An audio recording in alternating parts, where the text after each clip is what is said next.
You were taught to be good, to be kind, to play fair. They told you that if you lived with integrity, the world would reward you with peace. But then you opened your eyes, and what you saw wasn't peace.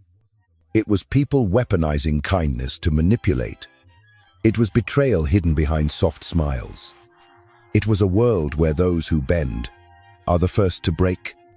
The ones who win, they don't get used for being nice. They don't destroy themselves just to be liked. They know when to show softness and when to show teeth. They are not sheep. They are wolves.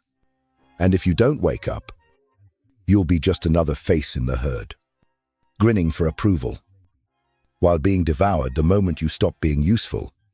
Niccolò Machiavelli saw this 500 years ago. He didn't write for comfort seekers.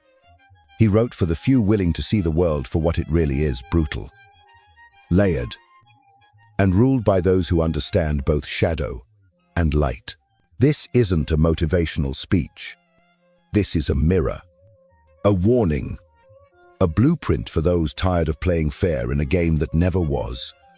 Because in a world full of actors wearing masks of morality, only those who are sharp, composed, and unafraid to face the truth will survive.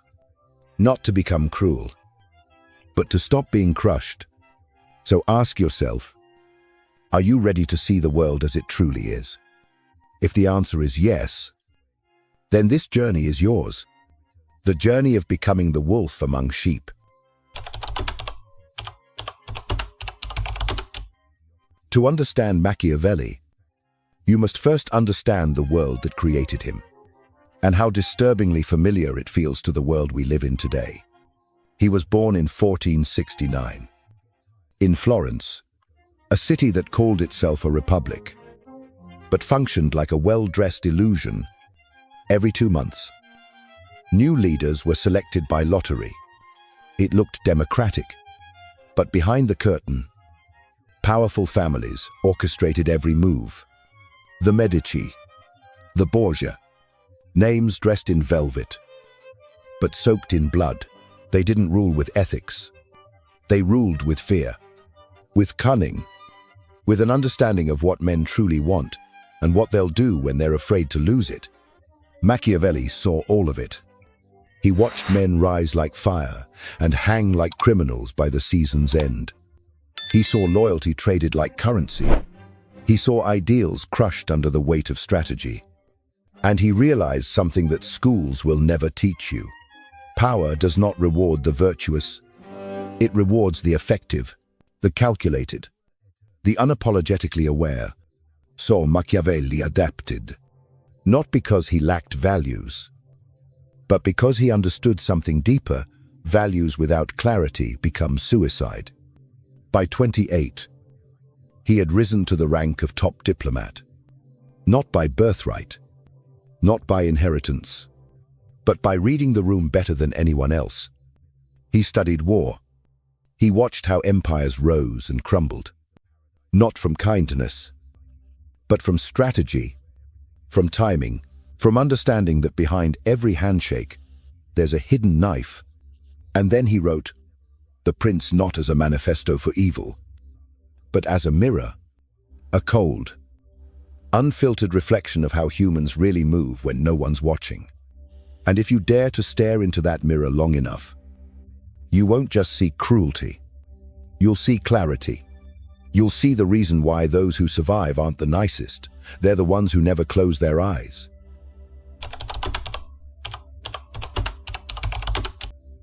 You've been told your whole life that being good is the answer, that kindness brings peace, that honesty earns trust, that morality protects you.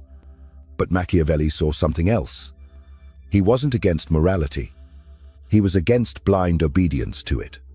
Because morality, when unguarded, becomes a leash around your own neck. He wrote, "It is better to be feared than loved. If you cannot be both, not because fear is noble, but because fear is dependable, love drifts, love fades, love forgets. But fear holds the line. Fear makes people hesitate. It buys you silence when you need time. It keeps predators guessing. The real danger isn't in being moral. It's in being moral without awareness. In being kind when sharpness is required. In being honest in a world that speaks in codes and masks. Society tells you be kind, be fair, but then it rewards those who aren't.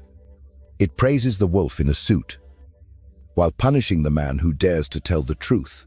And when you fall behind, they won't admit the system is rigged.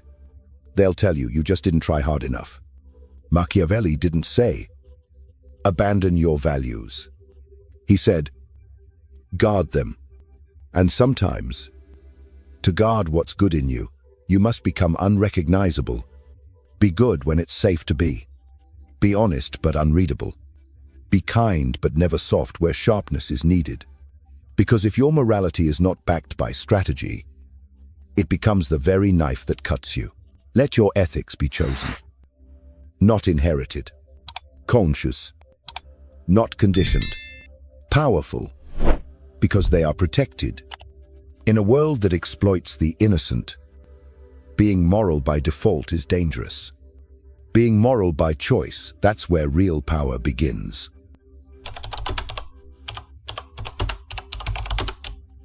Machiavelli once said, a ruler must be both a lion and a fox. And in that single sentence, he revealed one of the most powerful truths about survival. The lion stands for strength, ferocity, the ability to strike fear just by being present. When the lion walks in, people think twice. They adjust their tone. They hesitate. Because the lion doesn't need to speak loudly, his presence says enough. But here's the catch.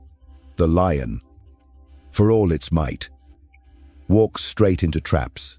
It charges forward, believing its power is enough. And that belief is often its downfall. That's where the fox comes in. The fox doesn't intimidate. It observes, listens, calculates. It walks around the trap or waits until the trap resets, then moves. To be only a lion is to be bold, but predictable.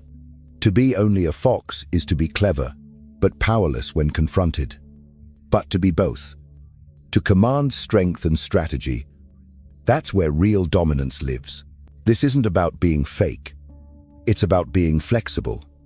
It's about knowing when to roar and when to vanish, when to confront and when to let others burn themselves out, when to strike and when to smile.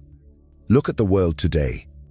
It's full of lions, men who confuse aggression with authority, who think shouting is power.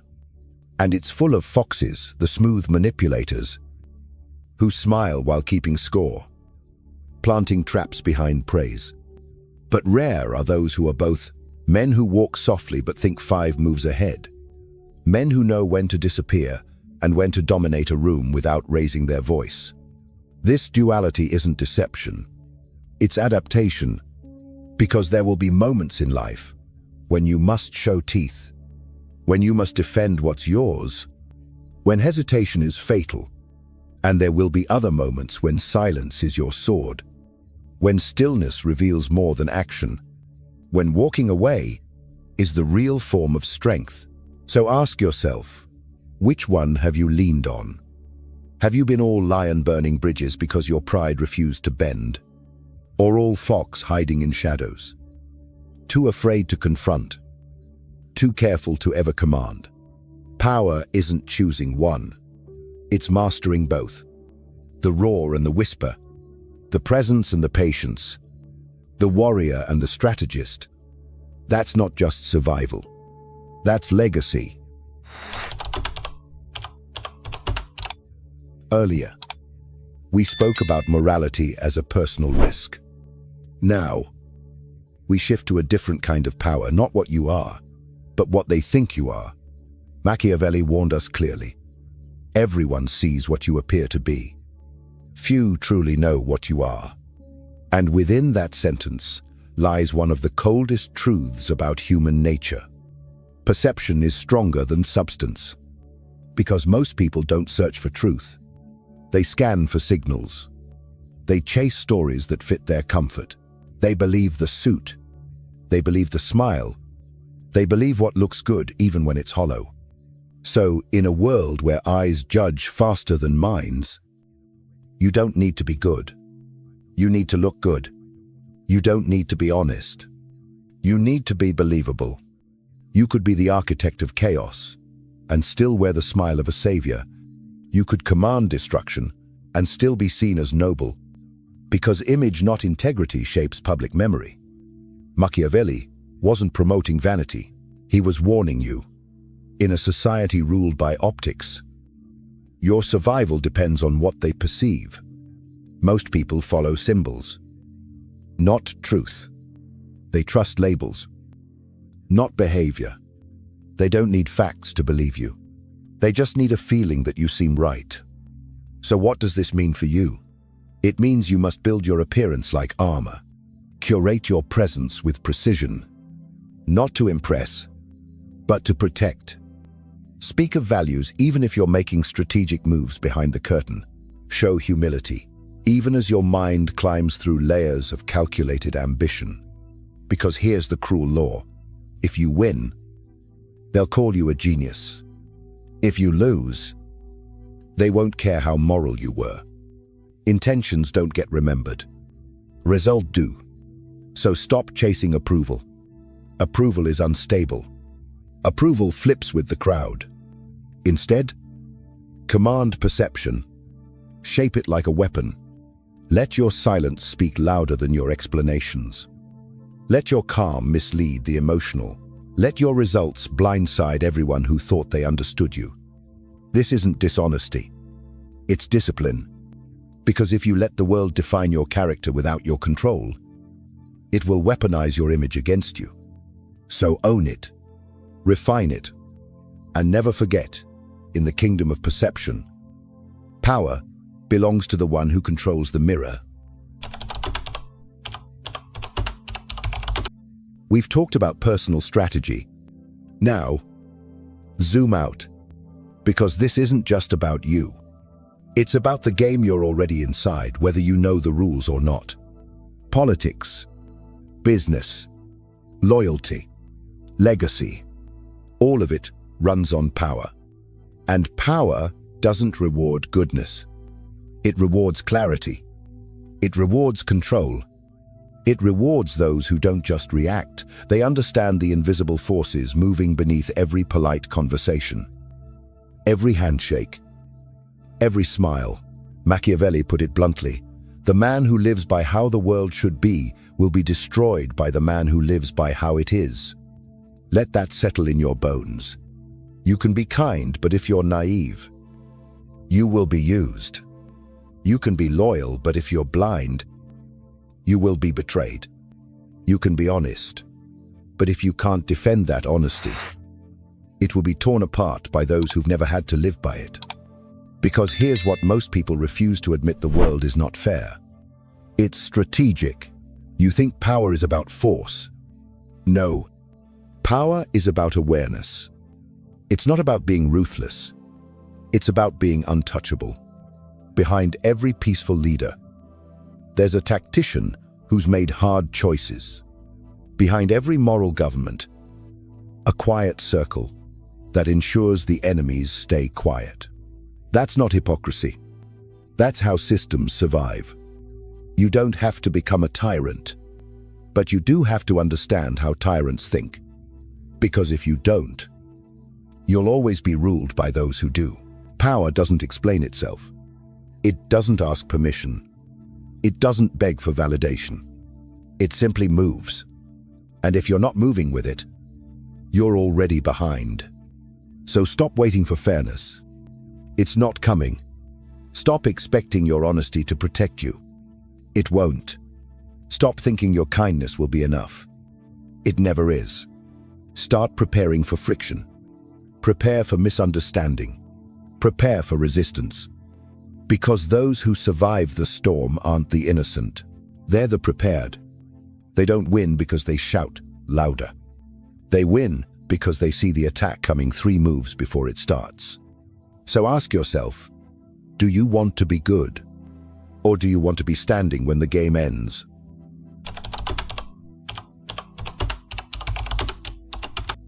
There are 2 forces that shape your life.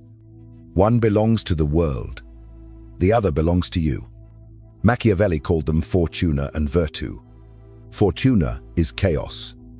The unpredictable, the economy crashing, the betrayal you didn't see coming, the illness, the storm, the collapse, the things outside your control.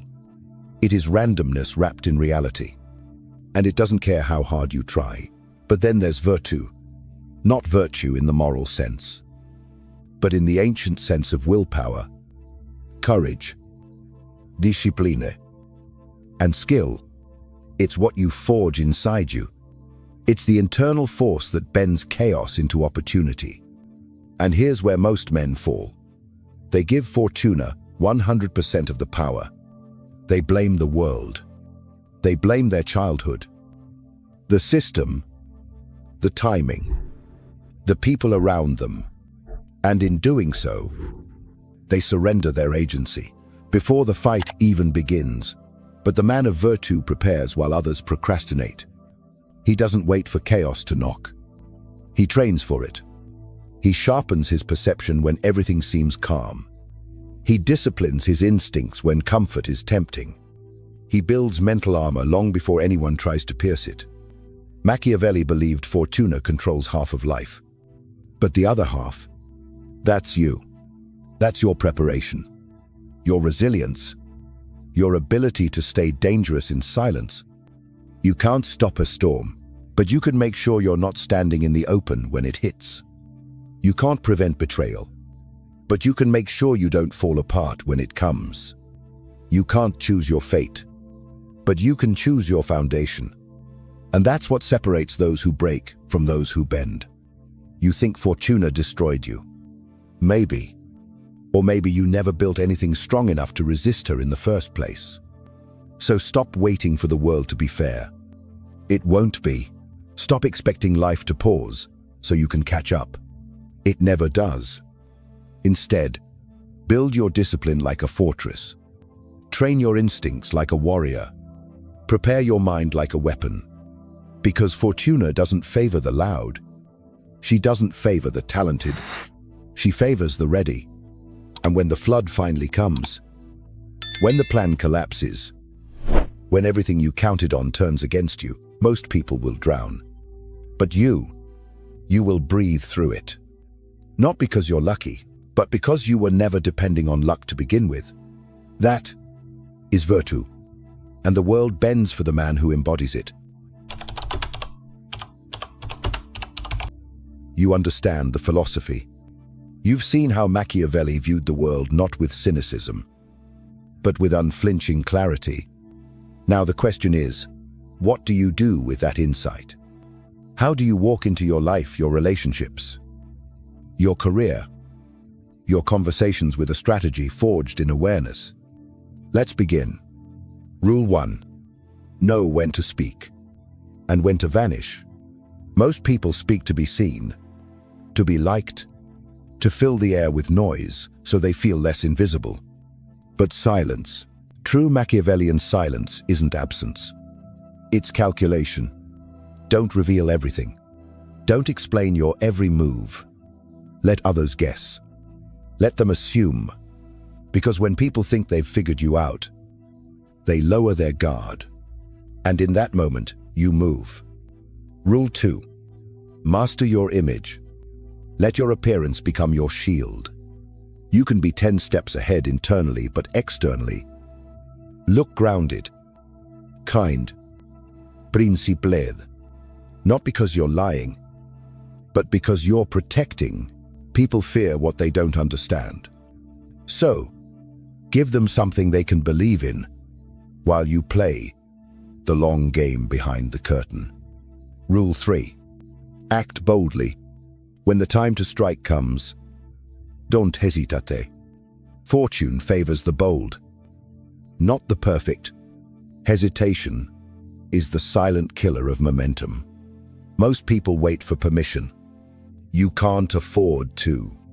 When the door opens, walk through it, even if you're not fully ready, because boldness earns respect, even when it fails. Rule 4. Watch those closest to you. The blade that cuts deepest isn't thrown by a stranger. It's handed to someone you trusted. People show patterns. Study them. Not just what they say when things are calm, but what they do when envy creeps in. When your light starts to grow, don't fear betrayal. Expect it, and when it comes, let it confirm what you already knew. Rule 5. Adapt or die. What got you here won't get you further. The world shifts fast, and if you cling to yesterday's methods, you become a relic.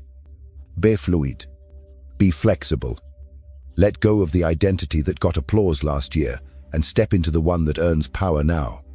Even lions adjust their hunt when the prey changes course. Rule 6. Don't seek to be liked. Seek to be respected. Because when people like you, they'll cheer when you entertain them. But when they respect you, they'll stand still when you speak.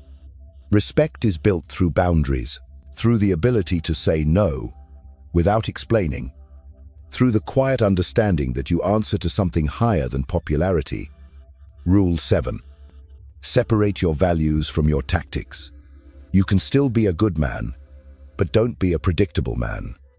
There will be times when doing what's right isn't effective, and times when silence is more ethical than truth. The battlefield of life is not fair. It's strategic. Be ethical when you choose to be, not because you were conditioned to be. This isn't manipulation.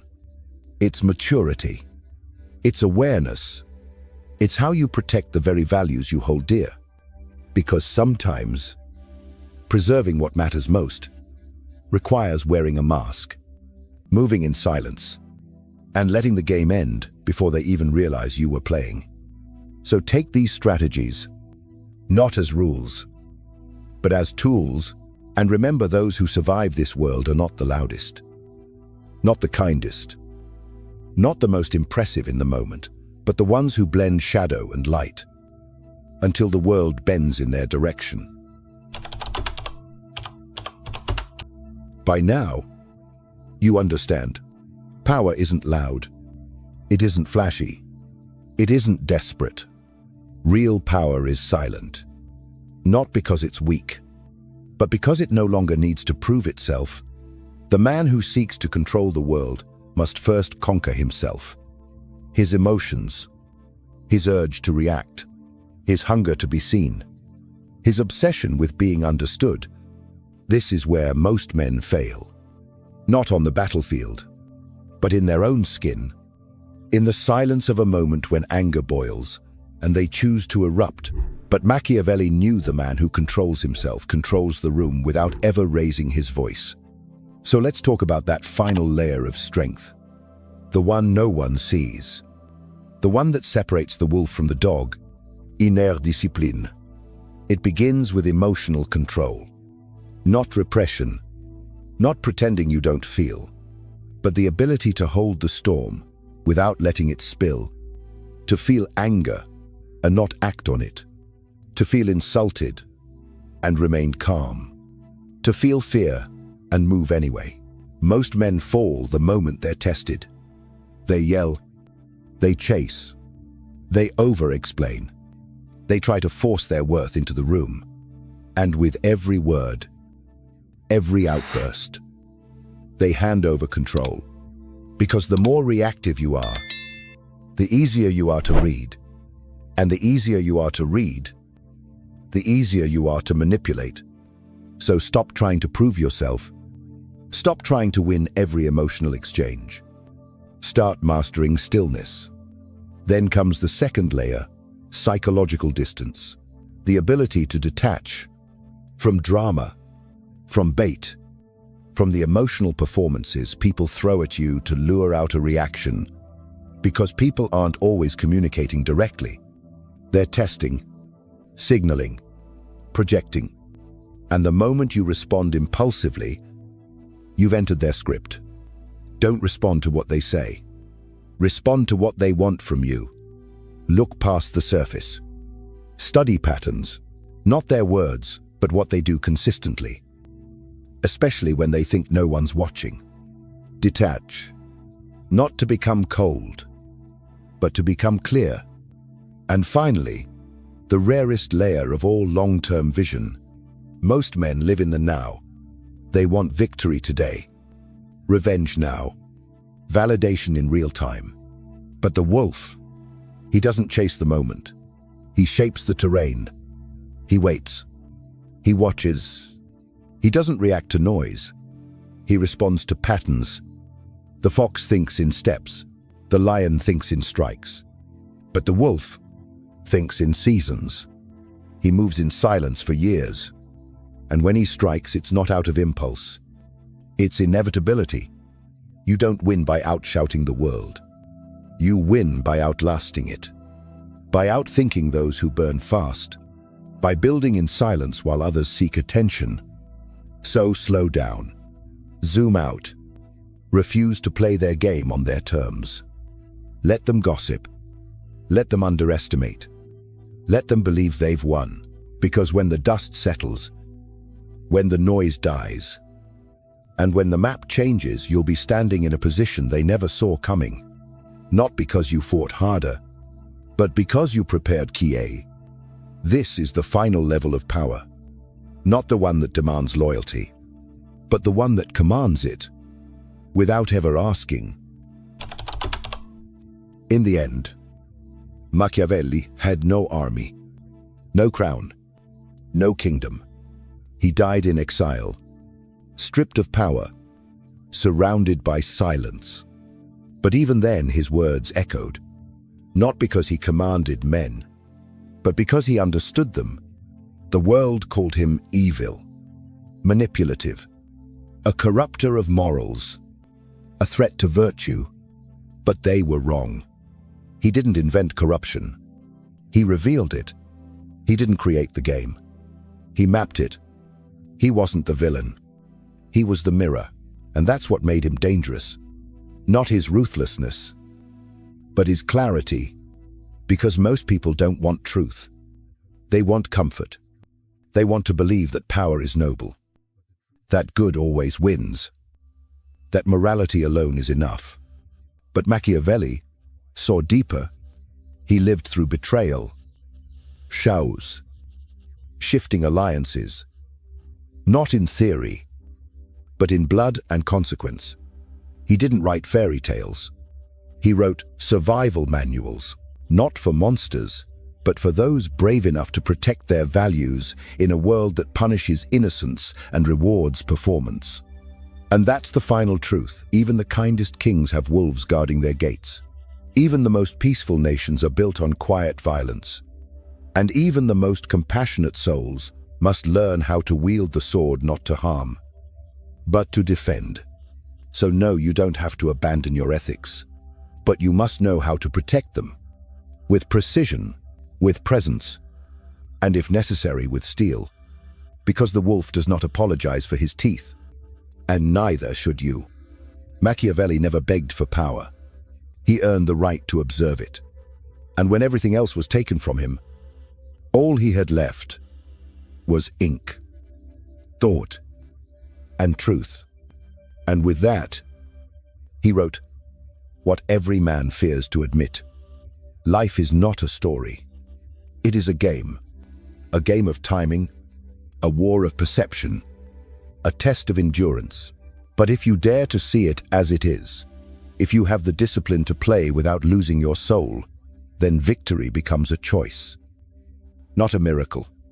So go now, not with arrogance, but with awareness.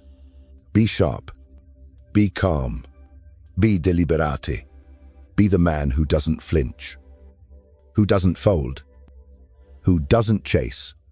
Be the wolf among sheep. And if this message stirred something in you, if it woke up the part of you that's tired of being ruled, then leave a comment below. I see the game. And don't forget to subscribe, not for me, but for the version of you that refuses to be blind. I'll see you in the next one.